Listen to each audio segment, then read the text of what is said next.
ভাই হচ্ছে ভগবানের দেওয়া একটা স্পেশাল গিফট। আর বলতে পারো ছোটবেলা থেকে বড় হওয়ার একটা ঝগড়াঝাটি বা খেলাধুলোর সঙ্গী। আর সেই ভাইকে ঘিরেই আজকের দিনটা পালন করা হয় প্রতিটা বাঙালি ঘরে। ভাইদের নিয়ে থাকে আনন্দ ঘেরা বা আবেগ ঘেরা মুহূর্ত। আজকের দিনটাতেই হয়তো ভাই আর দিদি বা বোন আর দাদা এত সুন্দর একটা সময় কাটায়। না হলে বাকি আর দিনগুলো তো ঝগড়া, মারামারি, গন্ডগোল আর ছোট বড়োর হিসাব করতে করতেই কেটে যায়। বছরের এই দিনটা ভাইরা অপেক্ষা করে দিদিদের হাত থেকে ফোঁটা নেওয়ার জন্য, আর দিদিরা অপেক্ষা করে ভাইকে ফোঁটা দেওয়ার জন্য। বছরের ভাই ফোঁটাটা সত্যি সব দিক থেকে অনেক একটা শুভ দিন। আমার অনেক ভাই থাকা সত্ত্বেও পার্সোনাল কিছু কারণ থাকায় এবছরে সবাইকে আর ফোঁটাটা দিয়ে ওঠা হলো না। একটা ভাই বাড়িতে এসেছিল, তাকে ঘিরেই আজকের দিনটা খুব সুন্দরভাবে কাটিয়েছি।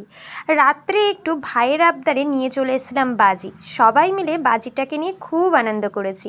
আজকের দিনে আসি, কালকে আবার ঠিক দেখা হবে।